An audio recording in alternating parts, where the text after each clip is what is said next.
에스라 3장 1절에서 7절까지 한 절씩 읽겠습니다. 이스라엘 자손이 각자의 성읍에 살았더니 일곱째 달에 이르러 일제히 예루살렘에 모인지라. 그의 형제의 제사장들과 스알디엘의 아들 스룹바벨과 그의 형제들이 다 일어나 이스라엘 하나님의 제단을 만들고 하나님의 사람 모세의 율법에 기록한 대로 번제를 그 위에서 드리려 할세. 우리가 모든 나라 백성을 두려워하여 제단을 그 터 위에 세우고 그 위에서 아침 저녁으로 여호와께 번제를 드리며 초막장을 지켜 번제를 매일 정수대로 날마다 드리고 그 후에는 항상 드리는 번제와 초하루와 여호와의 모든 거룩한 절기의 번제와 사람이 여호와께 기쁘게 드리는 예물을 드리되 일곱째 달 초하루부터 비로소 여호와께 번제를 드렸으나 그때 여호와의 성전 지대는 미처 놓지 못한지라. 함께 읽겠습니다. 이에 석수와 목수에게 돈을 주고 또 시돈 사람과 두롯 사람에게 먹을 것과 마실 것과 기름을 주고 바사왕 고레스의 명령대로 백항목을 레바논에서 요빠 해변까지 운송하게 하였더라.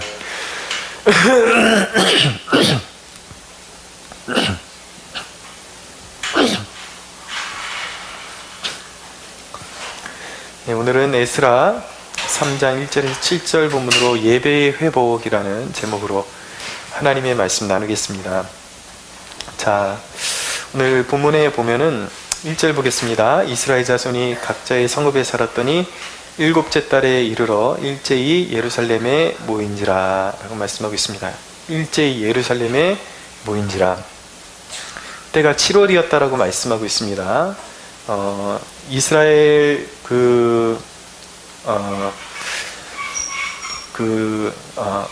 공동체에는 7월 1일은 그 나팔절로 이렇게 지켜졌습니다. 그리고 7월 15일에서 22일 기간에는 이제 초막절이라는 절기를 지켰습니다. 근데 오늘 이 본문에 보면 이스라엘 백성들이 초막절을 지키기 위해서 함께 모였다라는 것을 알 수가 있는 것입니다. 함께 모였다. 일제히 예루살렘에 하나님의 절기를 지키기 위해서 모였다. 여러분, 이 대목이 그냥 지나쳐 넘기기에는 너무나도 중요한 그 영적인 교훈을 우리에게 주고 있는 것입니다. 여러분,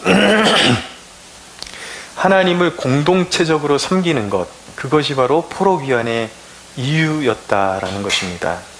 그러니까 포로 기간을 지내고 돌아와서 개인이 그냥 각자가 원하는 대로 기쁘게 하나님 섬기면서 그냥 살아라, 이것이 아니라 바벨론 포로 생활에서 돌아온 주된 목적이 무엇이냐면 이스라엘이라는 그 민족적인 공동체가 공동체적으로 하나님을 섬기기 위해서 하나님께서 포로에서 자유케 하셔서 예루살렘으로 끌어오셨다라는 것을 말씀하는 것입니다. 여러분, 바로 나의 정체성을 올바로 깨닫고 하나님의 백성으로서의 사명을 받들게 되는 때부터 비로소 그 세상에서 받던 그 연단의 고난의 종지부를 찍는 날이라는 것을 우리가 알아야 하는 것입니다. 그러니까 우리가 믿으면서도 연단이 있지만 그런 이제 믿음 안에서 우리를 굳건하게 하기 위해서 그 하나님께서 우리에게 주신 연단을 말하는 것이 아니라 어떤 징계성의 그런 영적인 어둠 가운데서 징계성의 방황과 그리고 고난을 끝내는 날이 언제냐? 바로 하나님의 부르심을 깨닫고 내가 하나님의 백성으로서 공동체적인 사명을 가지고 공동체적으로 하나님을 섬길 의무를 가지고 부름받았다라는 것을 깨닫는 그 순간, 그리고 그 공동체 안에 들어오는 그 순간이 바로 우리의 의미 없는, 그리고 그런 세상에서 봤던 그런 이제 방황과 연단이 끝나는 시점이라는 것을 알게 되는 것이죠. 여러분, 우리가 예수를 믿는 이유는 예수님이 우리를 섬기게끔 하게 만들기 위한 것이 아니라 우리가 예수님과 그분의 나라를 섬기기 위해서 우리가 부름받은 것입니다. 물론 주님께서 십자가를 지시고 영적으로 끊임없이 우리를 섬겨주세요. 섬겨주시지만 우리가 부름받은 자녀로서의 우리의 정체성은 무엇인가? 주님이 나를 섬기는 것이 아니라 내가 주님을 섬기기 위해서 부름받았다라는 것을 기억해야만 하는 것입니다. 우리의 영적인 부르심은 분명히 개인적으로 일어났어요. 한 사람 한 사람이 어떤 개인적인 사건을 통해서 예수 믿고 주께로 돌아오게 됐지만, 그것은 엄밀히 말하면 그 부르심은 그냥 개인의 부르심이 아니라 하나님 나라 공동체로서의 부르심이다 라는 것을 우리가 깨닫게 되는 것입니다. 수많은, 그러니까 하나님 나라의 하나님의 생명책에 기록된 그런 공동체 안으로, 하나님의 백성들 안으로 들어온 것이 바로 구원이다 라는 것을 의미하는 것이죠. 하나님과의 개인적인 친분이 참 중요합니다. 아주 중요해요. 평생토록 중요합니다. 하나님과의 관계를 맺어가는 것. 그러나 우리는 하나님 나라를 세워가는 공동체적 부르심에 응답해야 하는 것이에요. 그것을 위해서 우리가 부름받았습니다. 공동체를 외면하고 교회를 외면하고 내가 있을 수 없는 것입니다. 그래서 우리가 예수 안에서 부름받은 우리는 하나님 나라를 함께 세워가야 할 건축자들이요, 그리고 영적인 싸움에서 함께 싸워 나가야 할 하나님의 군대로 우리가 부름받은 것입니다. 할렐루야. 그러니까 공동체적으로 우리가 부름받았다. 그렇기 때문에 사도 바울이 디모데후서 2장 4절에 보면, 병사로 복무하는 자는 자기 생활에 얽매이는 자가 하나도 없나니 이는 병사로 모집한 자를 기쁘게 하려 함이라 라고 말씀하고 있습니다. 분명히 영적인 자유를 우리에게 주셨지만 우리가 그분께 속했고 그분의 나라에 속한 군병으로 부름받은 것도 우리의 하나의 정체성이기 때문에 내 자신의 개인의 유익을 위해서 사는 것이 우리의 삶의 목적이 아니라 우리의 삶을 절제하고 또 훈련되어져서 하나님 나라를 이롭게 하는 그런 공동체적인 사명을 받들어야 하는 것이 바로 하나님의 백성의 정체성이다 라는 것을 말씀하고 있는 것입니다. 그래서 여러분, 때로는 신앙생활하면서 내 자유, 그리고 내가 하나님과 누리고 싶은 것들을 누리면서 살고 싶을 때가 있지만, 때로는 이 하나님의 그 중차대한 하나님께서 우리에게 주신 궁극적인 그런 사명을 받들기 위해서 교회의 권위에 자기의 추구를 내려놓을 필요도 있는 것입니다. 그래서 공동체적인 모임이 참 중요한 거예요. 나 혼자도 어디서나 신앙생활할 수 있고 기도할 수 있지만 교회에 모여야 되는 것입니다. 모여야 역사가 일어나요. 그것이 하나님 나라를 세워가시는 하나님의 방법인 것이죠. 그래서 우리가 주일은 당연히 모여야 되고, 그래서 우리가 지금은 주중에 우리가 목요일에 모이고 있지만, 어쨌든 이제 바로 다음 주부터는 우리가 수요일날 모이게 됩니다. 이게 말씀 나온 김에 한번 짚어드리는데, 아마 하루 앞당긴 게 이번 주는 되게 빠르게 느껴질 거예요. 수요일날 모이고 새벽에 모이고, 공동체는 할 수 있는 대로 모여서 기도해야 되는 것입니다. 그래서 성령의 권능 받고 우리는 하나님의 뜻을 받들 수 있는 그런 사명자들로 무장되어야 하는 것입니다. 할렐루야. 그래서 공동체적인 모임이 참 중요합니다. 항상 우리가 교회를 생각할 때에 단순히 개인이 유익을 누리는 곳이 아닌 하나님의 지배 개념으로 교회를 볼 필요가 있습니다. 그래서 하나님은, 교회는 만민이 기도하는 집이라고 말씀하고 있어요. 그래서 교회는 사실 비워두면 안 돼요. 끊임없이 성도들이 이 자리를 지키고 시간이 허락되는 한 개인 제단도 쌓고, 그리고 새벽으로 불이 꺼지지 않게 계속 불을 이어가야 되는 것이죠. 여러분, 권면 겸, 그리고 이렇게 우리가 이 대목을 통해서 적용해 볼 수 있는 그런 사안은 무엇이냐면, 이 대목을 통해서 적용하면서 여러분과 좀 나누고 권면하고 싶은 것은 무엇이냐면, 우리 교회가 아직 작고 참 미약합니다. 그래서 여러 가지 인적 자원이나 이런 것들이 참 부족하죠. 그러니까 어쩔 수 없이 일어나는 상황들이 있습니다. 그래서 아내가 이제 투병을 시작하면서 병원에 입원해야 할 때에 그냥 평상시에 하루 정도 뭐 치료를 위해서 입원할 때는 제가 그냥 교회에서 업무를 볼 수 있지만 뭐 수술했을 때에 이럴 때에 그래서 며칠 연달아서 병원에 있어야 될 때 수발을 들 사람이 필요하니까 제가 며칠씩 가 있어야 되죠.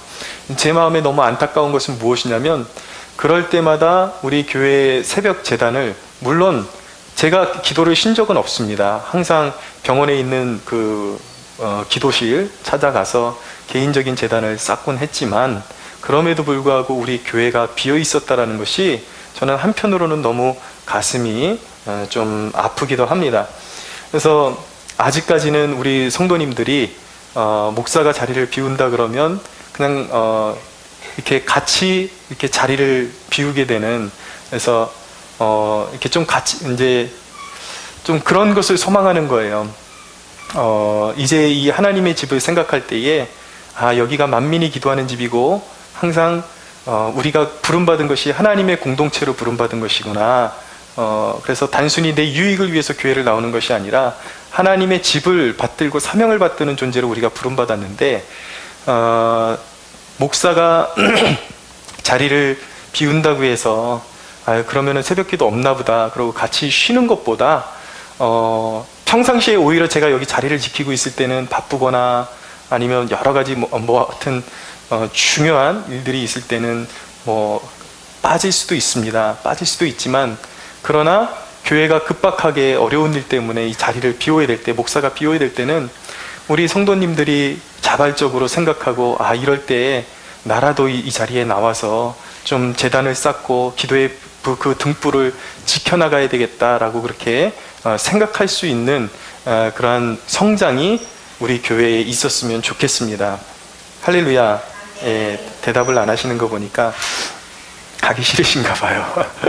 네, 그게 성장이에요. 그냥 목사가 있으면 하고 목사가 없으면 쉬는 날인가 보다 이게 아니라 이제는 조금씩 더 깊은 하나님과의 자리로 나가고 어떤 주변 분위기나 누가 꼭 챙겨주는 사람이 없어도 이 자리를 지켜낼 수 있는 그러한 성숙함, 성장함이 우리에게 필요한 것입니다. 자, 2절을 보십시오. 2절을 한번 같이 읽어볼까요? 시작! 요사닥의 아들 예수아와 그의 형제 제사장들과 스알디엘의 아들 스룹바벨과 그의 형제들이 다 일어나 이스라엘 하나님의 제단을 만들고 하나님의 사람 모세의 율법에 기록한 대로 번제를 그 위에서 드리려 했세. 아멘. 자, 하나님 나라를 세우는 사람들에 대한 말씀이 나옵니다. 요사닥의 아들 예수아, 여호수아라는 이름으로 나오기도 하죠.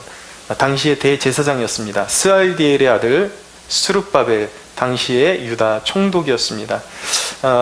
쉽게 말하면 하나님을 경외하는 제사장과 그리고 정치인, 이들이 이제 이스라엘 공동체의 중심이 되어서 그들을 영적으로 이제 이끌어가는 영적인 리더 역할을 했던 것입니다. 이들은 바벨론 포로기를 마치고 귀환한 백성에게 하나님의 백성으로서의 정체성을 심어주고 사명을 고취시킨 사람들이에요. 여러분, 시대의 어두움 가운데 하나님의 백성들이 일어날 수 있었던 이유는 물론 하나님의 주권이 있었지만 그 가운데 반드시 특별히 하나님께 헌신된 소수의 사람들이 움직이고 있었다는 것을 우리가 유의해서 봐야 하는 것입니다. 영적인 어둠에서 하나님의 공동체가 일어나는 데는 소수의 각성하고 자신의 삶을 하나님께 드린 사람들이 있었다라는 거예요. 그들이 공동체의 사람들에게 동기부여를 시켜주고 또 더 기도하고 앞장서서 일하는 사람들이었습니다. 이런 사람들이 있을 때에 공동체가 깨어나기 시작해요. 교회가 깨어나기 시작해요. 심지어 민족이 깨어나기 시작합니다. 제 청년 시절에 굉장히 영향력을 끼쳤던 목사님 한 분이 계십니다. 제가 이제 명성교회를 다닐 때에 청년 시절에 당시에 청년부를 담당하셨던 이준호 목사님이라고 계셨습니다.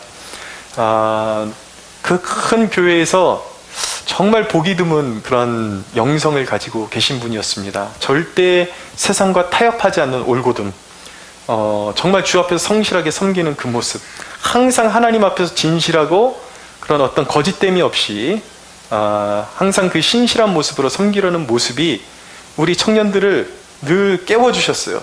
저 또한 그분에게 그 깊은 영향력을 받고, 나도 정말 목회자가 되려면 저런 분처럼 쓰임받고 싶다라는 그런 늘 마음의 사모함을 가지고 그분을 모델로 그렇게 성장했던 기억이 납니다.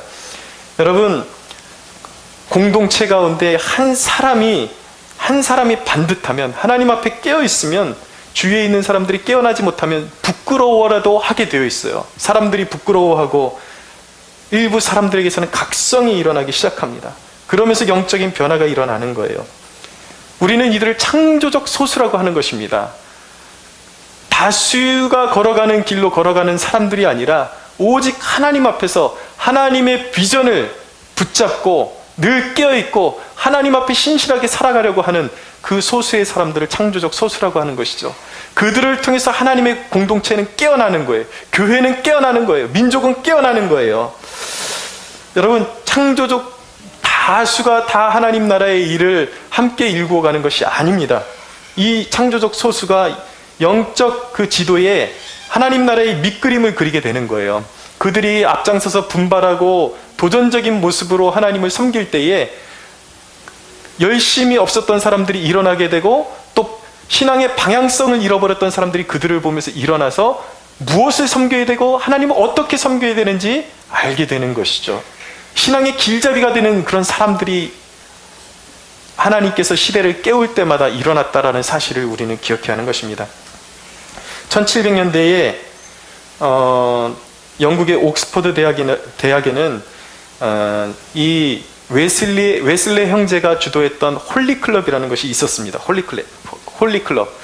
감리교의 그 창시자 존 웨슬리와 그리고 그의 동생 찰스 웨슬리가 주도해가지고 이 옥스퍼드 대학의 홀리클럽이라 하나님을 추구하고 경건을 추구하는 클럽을 만들었어요.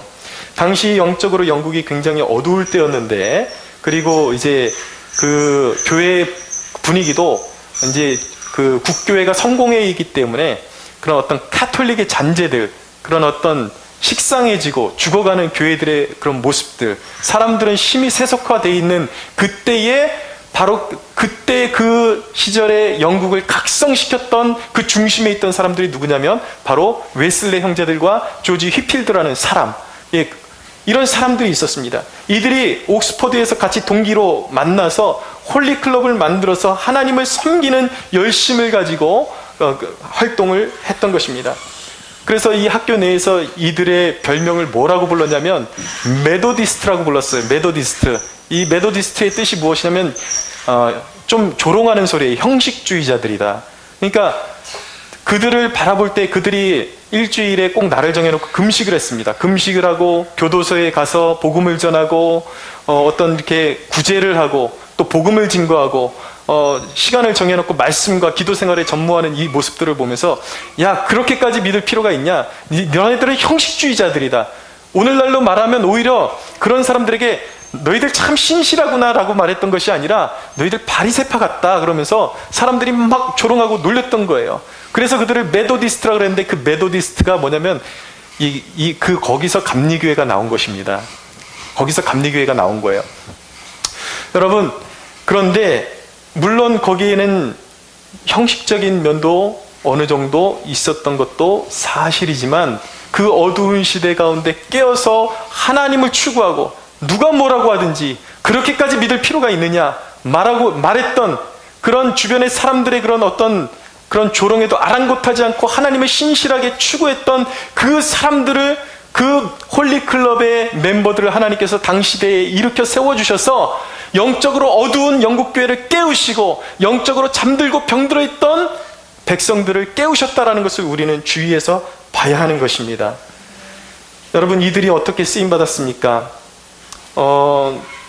이들이 늘 모여서 하나님을 추구하고 간절히 하나님의 얼굴을 구했을 때에 하나님을 추구하는 자들에게 하나님은 능력을 부으신다라는 것을 보여주는 거예요.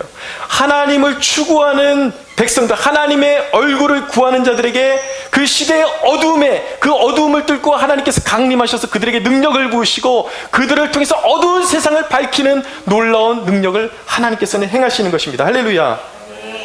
1739년이었어요. 1월 1일. 홀리클럽 멤버들에게 아주 괄목할 만한 사건이 일어납니다. 이들이 함께 모여서 오늘날로 말하면 그들의 명칭으로는 사랑의 향연이라는 것을, 그들의 기도의 이름이에요. 사랑의 향연 기도회를 하고 있었습니다. 우리식으로 쉽게 얘기하면 철야 기도를 하고 있었어요, 새벽에.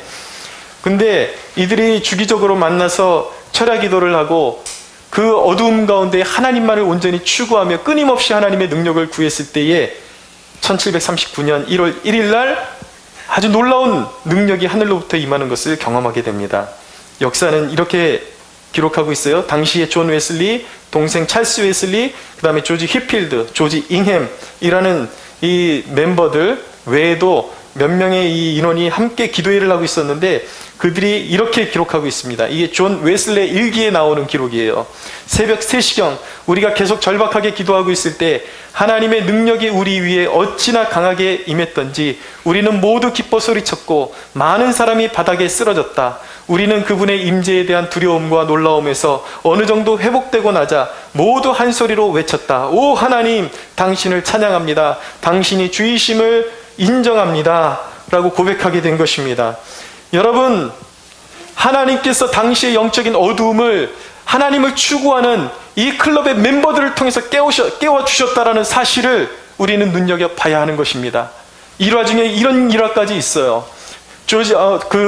존 웨슬레가 설교하고 지나갔던 한 마을에 한창 지난 후에 어떤 사람이 그 마을을 지나가는데 마을 전체가 술 한 모금 마시지 않는 그런 경건한 생활을 하고 있어서 이 사람이 너무 이상해서 아니 이 도시는 어떻게 이렇게 사람들이 술 한 모금 마시지 않고 이렇게 하나님 앞에 경건한 삶을 살아갈 수 있습니까? 물었을 때에 그 도시의 사람들이 뭐라고 대답했냐면 무려 100년 전에 이 땅에 존 웨슬레가 지나갔습니다. 하나님의 사람 존 웨슬레가 지나갔습니다.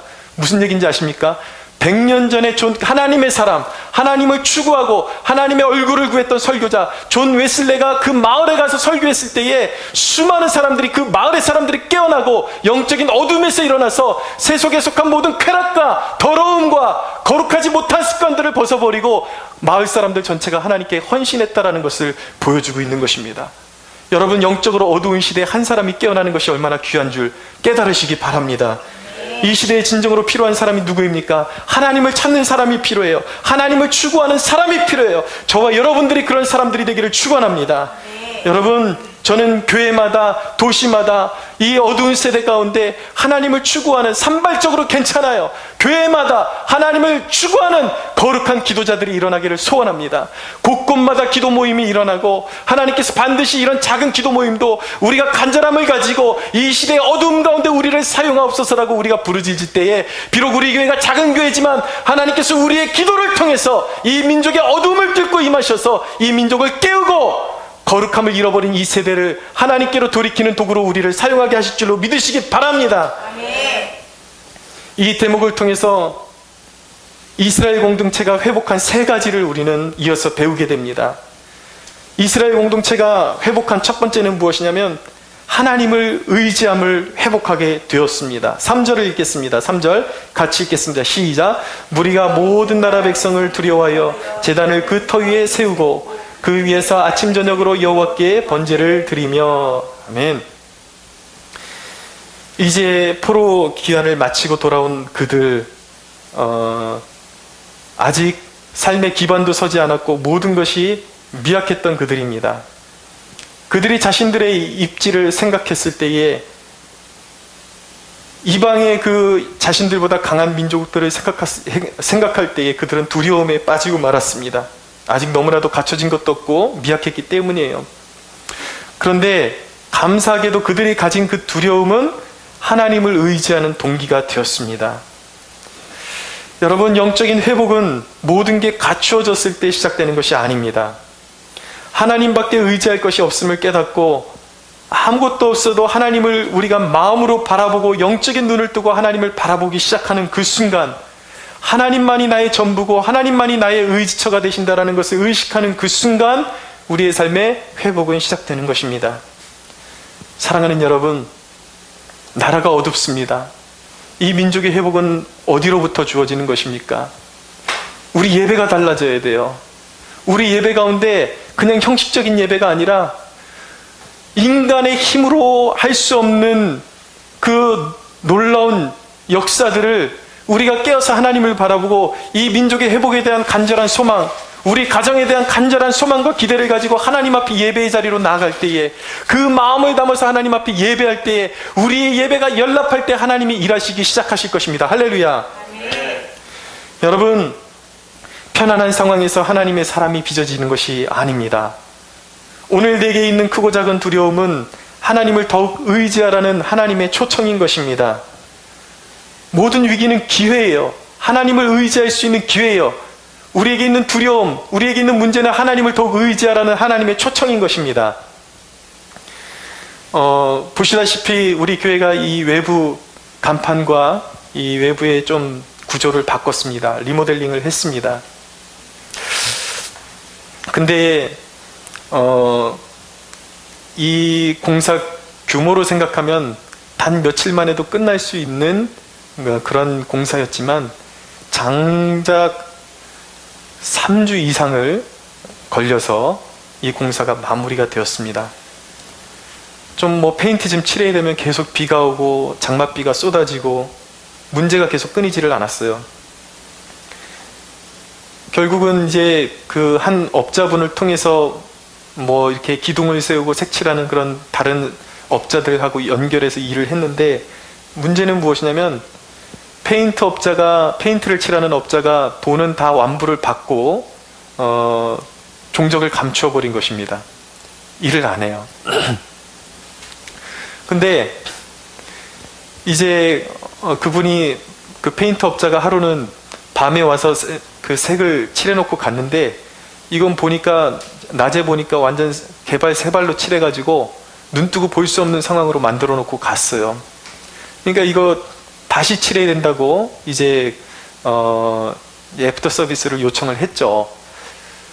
그런데 이제 자기는 이미 돈을 받았고 이제 볼 일이 없다라는 식으로 연락도 두절되고 이 공사가 진행될 수 없는 그런 상황 가운데 이제 봉착을 했습니다.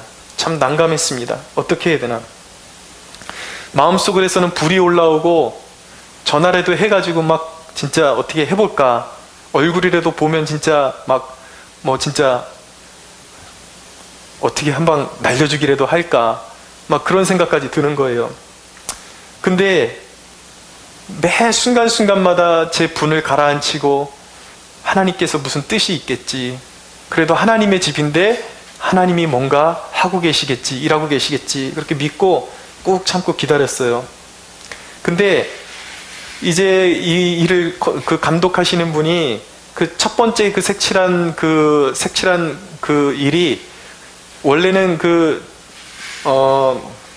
이렇게 쏘는 것이 있습니다. 컴프레셔라 그래서 쏘는 것으로 해야지 이제 전문적으로 이게 그림이 예쁘게 나오는 거예요, 기둥이. 근데 이분이 좀 귀찮기도 하고 단가를 이제 내리려고 이제 하셨는지 자꾸 붓으로 칠해야 된다 그러는 거예요. 그러니까 첫 번째 이미 붓으로 칠해가지고 완전히 세발 네발이 돼버렸는데, 다시 칠하는데 또 색깔을 바꿔갖고 또 붓으로 칠한다 그러니까 마음의 심히 걱정이 되더라고요. 아, 이거 마음속으로 컴프레셔로 저거 해야 되는데 업자들이 할 생각을 안 하고 저러고 있으니 어떻게 하나. 근데 꼭 참고 기다리고 계속 기도만 하고 기다렸습니다. 근데 하나님께서 묘하게 인도해 가시는 거예요. 이 업자들끼리 다툼이 붙었어요. 이 페인트 업자가 이제 도망 다니다가 어떻게 붙잡혀가지고 서로 막 이제 고성이 오가고, 한 번은 경찰까지 부르고, 그리고 서로 막 싸우고 그러다가, 이 페인트 업자가 그대로 색칠을 했으면 그냥 붓으로 칠하게끔 했을 텐데, 페인트 업자가 싸우다 열을 받아가지고 마음이 어떻게 확 돌이켜가지고 이제 공사를 컨트롤하던 그 업자하고는 상대를 안 하겠다 그러면서 저한테 다이렉트로 전화를 해가지고 어떻게 해줄까요? 물어보는 거예요. 그러면서 제가 그때 컴프레셔로 해줬으면 좋겠습니다 라고 그 얘기를 했죠. 그래갖고 가만 놔뒀으면 그냥 붓으로 대충 칠하고 맞췄을 텐데, 그들이 그 불화하는 과정 속에서 하나님이 묘하게 인도하셔가지고 끝내 이 컴프레셔를 가지고 아주 그 기둥을 깨끗하게 마무리할 수 있도록 하나님께서 인도해 주셨습니다. 그래서 오늘 이렇게 여러분들이 보시는 것처럼 아주 색깔이 이쁘게 그렇게 잘 나와 있는 것입니다. 여러분, 위기 가운데서 참고 기다리니까 하나님의 일하심을 보게 된 것입니다. 저는 이 사건을, 이 일을 겪으면서 더 제가 깨닫고 배우게 된 것은 무엇이냐면, 내가 인간의 방법으로 내가 중간에 끼어들어서 화를 자초했더라면 어떻게 됐을까? 공사가 제대로 마무리되지 않고 페인트업자는 어디로 그냥 도망가 버리고 일이 망쳤을 수도 있었는데, 온전히 하나님만 바라보고 어려운 상황 가운데 모든 것을 하나님께 맡겨드렸더니 인간의 방법이 아닌 하나님의 일하심을 신뢰하는 게 이렇게나 중요한 것이구나. 아무 일도 일어나는 것 같지 않고 일이 계속 딜레이 되는 것 같고 망쳐지는 것 같은데, 하나님을 신뢰하고 하나님께 맡겨드릴 때 그 가운데서도 모든 상황을 하나님께서 컨트롤하시고 일하시고 자신의 일을 가장 합당하게 이루어 가시는 하나님을 만나게 된 것입니다. 할렐루야. 여러분, 어려울수록 하나님을 의지하십시오. 하나님을 의지하는 것이 바로 회복의 길임을 믿으시기 바랍니다. 두 번째, 여러분, 이스라엘에게 회복된 것은 절기의 정신이 회복되었습니다. 4절을 보십시오. 4절 읽겠습니다. 같이 시작. 기록된 규례대로 초막절을 지켜 번제를 매일 정수대로 날마다 드리고. 아멘. 자, 초막절이 나오는데, 이 초막절은 이제 이스라엘 백성들이 애굽에서 나와서 광야 생활을 기념하는 절기를 말하는 것입니다. 이제는 이 초막절을 시작하면 첫째 날과 제8일에는 거대한 성회로 이제 성회를 열게 되고, 그 중간에 있는 7일 동안에 이제 하나님 앞에 화제로서 제사를 드리고, 그리고 이스라엘 백성들은 초막에 거하며 광야 생활을 기념하게 되는 것입니다. 이 초막절은 또 한 가지 그 기념이 있는데, 바로 곡식을 거두고 저장한 후에 지키는 절기라 해서 수장절이라고 불리기도 하는 것입니다. 결론은 무엇이냐면, 이 절기의 영적인 의미는 무엇이냐면 구원의 즐거움, 하나님께서 광야에서 이끌어내셔서 돌봐주신 그 은혜를 기념하며 감사하는 그 감사의 절기에 초점이 있는 것입니다. 여러분, 이 절기의 또 한 가지의 그 특징이 무엇이냐면, 이 절기 때 초막절에 하는 특이한 행사가 무엇이냐면, 바로 대제사장이 실로암 못에서 물을 떠다가 하나님의 제단에다가 물을 부어서 이제 헌신하는 그러한 일을 했습니다.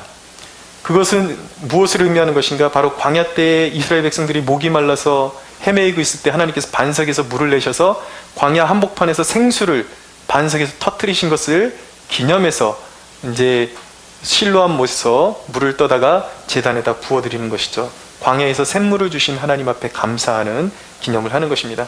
근데 여기엔 영적인 깊은 의미가 거기에 내포되어 있습니다. 예수님께서 사역하실 때 예루살렘에 올라가셔서 초막절이라는 이 절기 때 특별히 그 물을 들어 부어서 제단에 드리는 그 절기에 주님께서 한복판에 서셔서 뭐라고 선포를 하셨냐면, 이렇게 선포하셨습니다. 명절 끝날 곧 큰 날에 예수께서 서서 외쳐 이르시되 누구든지 목마르거든 내게로 와서 마시라. 나를 믿는 자는 성경의 이름과 같이 그 배에서 생수의 강이 흘러 나오리라. 할렐루야. 여러분,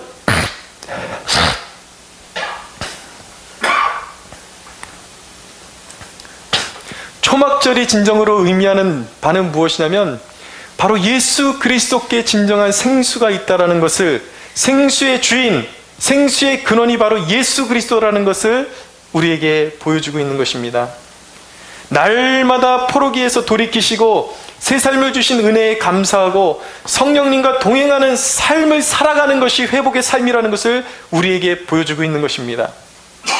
여러분, 날마다 우리가 성령님과 동행하고 있지 않다면 우리는 여전히 방황하고 있는 거예요. 회복의 삶을 살고 있지 않은 것입니다. 여러분, 우리의 영적인 진정한 회복은 무엇입니까? 날마다 그리스도와 동행하며 그분 안에서 얻어지는 생수를 취해서 날마다 갈급함에 만족함을 얻고 채움을 얻고 하나님 앞에 감사하는 삶을 살게 되는 것, 이것이 바로 구원의 삶이요 회복의 삶임을 믿어야 하는 것입니다. 할렐루야. 그런데 여러분, 사람들이 오해해요. 여전히 소유하고 세상에서 높아지는 것에서 행복을 찾습니다. 그러나 여러분, 그것은 영적인 방황이에요. 많은 사람들이 오래오래 신앙생활을 하면서도 여전히 헛된 것을 구하면서 목말라 하고 있어요. 거기엔 길이 없는 거예요. 영적인 방황이에요. 영적인 방황을 끝내십시오. 진정한 회복의 길로 들어서십시오. 오직 예수 그리스도와 함께하는 것이 회복인 것입니다. 여러분, 날마다 주님과 동행하는 자에게는 부족함이 없습니다. 영적으로 실패가 없습니다. 주님이 나의 전부가 되신 것이 진정한 회복임을 믿으시기 바랍니다. 세 번째로 이스라엘이 회복한 것은 하나님을 향한 정성이 회복되었습니다. 4절을 보십시오. 4절. 기록된 규례대로 초막절을 지켜 번제를 매일 정수대로 드렸다라고 말씀하고 있어요. 5절. 그 외에는 항상 드리는 번제와 초하루와 여호와의 모든 거룩한 절기에 번제와 사람이 여호와께 기쁘게 드리는 예물을 드리되 라고 말씀하고 있습니다. 여러분, 우리의 생명이 살아있다, 우리의 신앙이 살아있다라는 표현에는 항상 그 중심에는 생명력이 있는 거예요. 부지런함이 그 안에 도사리고 있는 것입니다. 영혼이 살아있는데 영적으로 게으른 사람, 나태한 사람, 하나님 앞에 정성이 없는 사람은 있을 수가 없는 거예요. 그것은 영적으로 병들었다라는 증거인 것입니다. 영적으로 병들었다라는 증거가 무엇입니까? 하나님 앞에 정성이 사라지는 거예요. 말라기서를 한번 읽어드리겠습니다. 말라기 1장 6절에서 9절 읽어드립니다. 내 이름을 멸시하는 제사장들아, 나 만군의 여호와가 너희에게 이르기를 아들은 그 아버지를, 종은 그 주인을 공경하나니 내가 아버지일진데 나를 공경함이 어디 있느냐? 내가 주인일진데 나를 두려워함이 어디 있느냐 하나 너희는 이르기를 우리가 어떻게 주의 이름을 멸시하였나이까 하는도다. 너희가 더러운 떡을 나의 제단에 드리고도 말하기를 우리가 어떻게 주를 더럽게 하였나이까 하는도다. 이는 너희가 여호와의 식탁은 경멸히 여길 것이라 말하기 때문이라. 만군의 여호와가 이르노라. 너희가 눈먼 희생제물을 바치는 것이 어찌 악하지 아니하며 저는 것 병든 것을 드리는 것이 어찌 악하지 아니하냐. 이제 그것을 너희 총독에게 드려보라. 그가 너를 기뻐하겠으며 너를 받아주겠느냐. 만군의 여호와가 이르노라. 너희는 나 하나님께 은혜를 구하면서 우리를 불쌍히 여기소서 하여보라. 너희가 이같이 행하였으니 내가 너희 중 하나인들 받겠느냐. 하나님께서 말씀하시는 거예요. 여러분, 이들의 예배가 왜 이렇게 병들었습니까? 이들이 영적으로 병들었다라는 것은 예배가 형식적으로 치우쳤고 정성이 없어졌어요. 왜입니까? 일단 마음이 없으니까 예배가 형식적이 돼요. 그리고 형식마저도 썩었어요. 병든 것, 저는 것. 그것이 무엇입니까? 예배드리기가 귀찮은 거예요. 기도하기가 귀찮은 거예요. 병들었다라는 증거예요. 여러분들의 영적인 온도를 재보십시오. 여러분들의 아주 작은 습관에도 영적인 온도가 그대로 묻어납니다. 영적으로 병들면 어쩐지 아십니까? 아침에 예배 나오기가 귀찮아요. 하나님을 만나러 나오는 것이 귀찮아요. 하나님을 섬기기 위해서 무언가 정성을 쏟는 것이 귀찮아요. 대충 하고 싶어요. 그것이 무엇이에요? 영적으로 내가 병들었다라는 증거예요. 그러니까 하나님께서 분노하시는 거예요. 차라리 성전 문을 닫았으면 좋겠다. 내가 너희들을 축복하기 위해서 이렇게 불렀는데 너희는 나에게 형식적인 것마저도 하지 못하는구나. 여러분, 우리가 생각해 볼 문제가 있습니다. 우리 교회가 예배가 시작되기 전에 예배 인도자가 이 앞에 서서 이제 시작합니다 라고 말할 때까지 예배 준비가 되어 있지 않아요. 우리가 다 여기저기서 뭔가 하고 있고 계속 이야기하고 있고 시간이 이제 분침을 넘어서 제가 시작하겠습니다 그러면 그때 이제 정신 차리고 예배 드리려고 그래요. 그것이 무엇입니까? 예배가 시작되는 시간이 언제인지 아무도 체크하는 사람이 없어요. 누구도 하나님 앞에 정성을 들여서 마음을 기울이는 사람이 없다라는 것입니다. 하나님 앞에 온 마음을 들여서 예배해야 되겠다는 마음이 없으니까 예배가 몇 시에 시작하는지 관심이 없어요. 그것이 우리의 실존이에요. 우리의 현실이에요. 여러분, 예배에 정성이 없는 것은 준비되지 못하기 때문인 것입니다. 여러분, 토요일날 시간을 잘 활용하십시오. 토요일날 여러분들이 너무 분주하면 저녁 늦게까지 활동하고 그러면 당연히 그 다음날 컨디션이 좋지 않아서 부랴부랴 교회에 준비도 안 된 상태에서 나올 수밖에 없는 상태가 되는 거예요. 토요일날은 바쁜 일이 없어야 정상이에요. 느슨하게 시간을 마련하십시오. 그래서 그 다음날을 준비하셔야 돼요. 주일날 예배할 때 어떻게 나와야 되는가? 옷차림도 깔끔하게, 그리고 마음가짐도 하나님 앞에 온전한 예배를 드리겠다는 마음가짐을 가지고 나와야 되는 것입니다. 예물을 준비하고 나와야 되는 거예요. 그냥 즉흥적으로 아무렇게나 하나님 앞에 예물을 드리는 것이 아니라 하나님 앞에 나올 때는 항상 예물을 정성스럽게 준비해서 나와야 하는 것입니다. 이 시대의 성도들의 가장 큰 죄악이 무엇인지 아십니까? 마음이면 다 된다라는 거예요. 마음이면 다 된다. 여러분, 그것이 고르반과 뭐가 달라요? 고르반과 부모에게 드릴 것이 하나님께 드린 바 되었다라고 말만 하면 끝나는 거. 정성은 하나도 없으면서 내가 하나님께 마음 드렸으면 됐지. 뭐가 그렇게 옷차림이 중요하고 돈이 얼마만 중요하고 하나님께 외적으로 드리는 게 뭐 그렇게 중요해? 오늘날 성도들의 모습이 늘 그렇다라는 것입니다. 어떤 사람이 페이스북을 통해서 저와 신앙에 대한 논쟁을 하면서 저에게 이렇게 시비를 걸어왔어요. 딴지를 걸어왔어요. 제가 열심으로 하나님을 섬겨야 된다 그러니까 온전한 11조하고 온전하게 하나님을 섬겨야 한다니까 저에게 했던 말이 그것이었습니다. 바리새인들은 자기 열심을 내다가 멸망하지 않았느냐? 당신들이 그렇게 가르치는 것은 바리새인들이 했던 그 일을 가르치는 것이다. 저에게 그렇게 이야기했어요. 여러분, 바리새인들이 열심히 내다 망했습니까? 아니에요. 자기 영광에 도취되어서 예수님을 영접하지 않았기 때문에 망한 것입니다. 여러분, 우리는 신분이 변했어요. 우리는 그리스도의 의로 옷 입고 이제는 즐거이 헌신하는 하나님의 친 백성이 된 것입니다. 할렐루야. 네. 여러분, 하나님을 섬기려고 할 때에 10점 만점에 10을 기준으로 섬겨야 하는 것입니다. 늘 10에 다가서려고 해야 돼요. 10을 기준으로 삼아도 우리는 늘 부족해요. 늘 7, 8로 끝나요. 그런데 마음이면 다 된다고 말하면서 늘 3, 4의 기준을 맞춰버리면 이것만 해도 하나님이 기뻐하시겠지. 그러니까 늘 일도 못하는 거예요. 이것이 우리 한국교회 성도들의 지금의 모습이에요. 무엇이든지 말만 하면 된다. 마음만 두면 된다. 마음이면 된다. 마음도 없어요. 정성도 없어요. 직불도 없어요. 하나님이 받아주시겠습니까? 이 민족을 축복해 주시겠습니까? 여러분, 6절을 보십시오. 6절을 보십시오. 7째 달 초하루부터 비로소 여호와께 번제를 드렸으나 그때 여호와의 성전지대는 미쳐놓지 못한지라. 무슨 말씀인지 아십니까? 아직까지 성전이 완전히 갖춰지지 않고 그 바벨론에 의해서 성전이 완전히 망했잖아요. 무너졌잖아요. 성전지대를 아직 다시 놓지도 못했는데 예배 드릴 준비도 되지 않았는데 마음이 있으니까 환경은 구비되지 않았지만 최선을 다해서 그들이 예물을 드리고 절기를 지키고 구원에 감사하는 예배를 드렸다라는 것입니다. 여러분, 환경이 없어서 하나님을 추구하지 못하는 게 아니에요. 환경이 되지 못했기 때문에 하나님께 정성을 들이지 못하는 게 아니에요.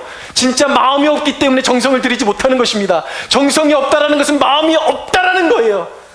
여러분, 하나님을 향한 첫사랑, 진실한 마음을 회복하게 되기를 축원합니다. 할렐루야. 열심을 내십시오. 주님을 섬길 때 어영부영 섬기지 마시고 열심을 내서 섬기시기 바랍니다. 요한계시록에 있는 말씀 읽어드립니다. 요한계시록 3장 15절에서 19절입니다. 내가 내 행위를 아노니 내가 차지도 아니하고 뜨겁지도 아니하도다. 내가 차든지 뜨겁든지 하기를 원하노라. 내가 이같이 미지근하여 뜨겁지도 아니하고 차지도 아니하니 내 입에서 너를 토하여 버리리라. 내가 말하기를 나는 부자라 부요하여 부족한 것이 없다 하나 내 곤고한 것과 가련한 것과 가난한 것과 눈먼 것과 벌거벗은 것을 알지 못하는도다. 내가 너를 권하노니 내게서 불로 연단한 금을 사서 부요하게 하고 흰옷을 사서 입어 벌거벗은 수치를 보이지 않게 하고 안약을 사서 눈에 발라 보게 하라. 물론 내가 사랑하는 자를 책망하여 징계하노니 그러므로 내가 열심을 내라. 회개하라. 할렐루야. 열심으로 주님을 섬기십시오. 전심으로 주님을 섬기십시오. 몸과 마음을 다해. 여러분, 주님께서 말씀하셨어요. 몸과 목숨을 다해, 마음을 다해, 몸을 다해 하나님을 섬기는 것이 백성의 도리라고 주님께서 말씀하셨습니다. 하나님을 사랑하면 강한 백성이 되는 것입니다. 하나님을 뜨겁게 사랑하면 존귀와 명성을 얻게 되는 것입니다. 할렐루야. 영적인 미지근함에서 나오십시오. 예배를 회복하십시오. 그것이 여러분들의 인생의 진정한 회복임을 믿고 사모하는 여러분들이 되시기를 축원합니다. 우리 하나님께 영광의 박수 올려드리겠습니다.